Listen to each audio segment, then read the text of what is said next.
नाज़रीन, सिंध पंजाब दंग कमू शहीद खां कराची लाइ निकतल PTI जो सिंध हुकूक मार्च जो सफ़र जारी है। मार्च बदीन तलहार ऐं मातली पहुचण खां पोइ टंडो मोहम्मद खान पहुची रहियो आहे, जंहिंजी आजियां लाइ तैयारियूं हलंदड़ आहिनि। उन ई हवाले सां वीडियो लिंक ते मौजूदु आहे काज़ी शम्स बांभण जी। काज़ी शम्स टंडो मोहम्मद खान में मौजूद आहियूं, जिते पाकिस्तान तहरीक इंसाफ जो हुकूक सिंध जो मार्च है सो टंडो मोहम्मद खान में पहुचण वारो है। ही जो मार्च है जो PTI जा अहम अगवान आहिनि, शाह मोहम्मद कुरैशी, अली ज़ैदी है, उहे हिते पहुचंदा।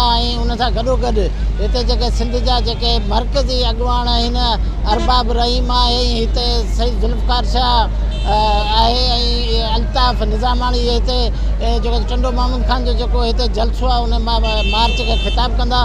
तव्हांखे ॿुधाईंदो हलां त ही PTI जो हुकूक सिंध जो मार्च है, इन में हिते जी इंतज़ाम है उन तरफ़ां जो इंतज़ाम से मुकम्मल कया विया आहिनि। जलसे जो हिते PTI जा रहनुमा सईद जुल्फ़कार शाह है, जो रईस अल्ताफ़ खान निज़ामानी तरफ़ां जो मुख़्तलिफ़ हंधनि ते जो कारकुननि जी अचण जे लाइ सो कैंपूं पिणु लगायूं वेयूं आहिनि। पुलिस तरफ़ां इंतज़ामनि से मुकम्मल कया विया आहिनि।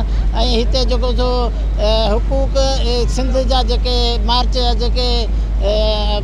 शाह मोहम्मद कुरैशी है, अरबाब गुलाम रहीम, अली ज़ैदी ॿिया हिते हिन मार्च के खिताब कंदा जी।